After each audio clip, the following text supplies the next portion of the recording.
He doesn't have the education or the kind of emotional experience to understand what his feelings are. And sometimes Eddie's played as a sexual predator, you know, that he is interested in her sexually, but I can't see that in the text. I think the point is that he's absolutely enamored of her and has fallen in love with her. Yeah. The other extraordinary thing about this play in terms of the contemporary resonance is that it's about illegal immigrants at one level. There are two illegal immigrants coming from an area of Italy which of course now people are trying to migrate into from North Africa. Yeah. Were you aware when you were rehearsing and preparing this piece of that resonance? Yes, we kind of understood that these guys come from another place, so they are the catalyst, really. There's a moment in the play where Eddie smokes a cigar, and that's the last moment of his life as we know it, because the next minute they walk through the door, and they're coming from somewhere exotic. Catherine describes them as coming from somewhere where they have fountains, where oranges grow on the trees. You know, it's a threat, it's something different. So the irony that people are now trying to get into that country is, you know, is not lost on anyone. So your character, Eddie, do you think there is anything of Arthur Miller in Eddie? I think so, because he worked on the docks for a while. I mean, he worked on the Brooklyn docks, Arthur, and all of this play comes from interviews that he did with dockers.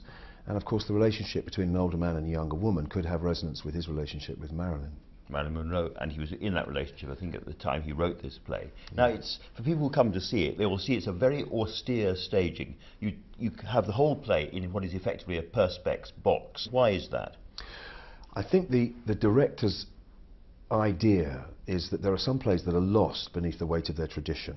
With this one, it's often played, you know, it's a Brooklyn docker's house, it's all the gear, it's all there, it's the Italian thing. And in fact, Stanley Tucci, who came to the opening night, said that he'd seen the play many times and he loved our version because he often got offended by the way Italians were portrayed, you know, people acting Italian and doing the whole Italian thing.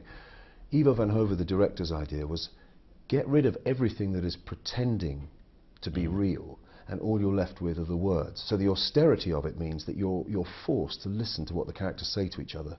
Consequently, the thing is like a juggernaut. Now, people who know you from the screen will think of you as the ultimate baddie because you've been a baddie in so many films. Did you feel before you took this part that you'd done enough of baddies, it was time to do something else? That's why you took a kind of heroic role?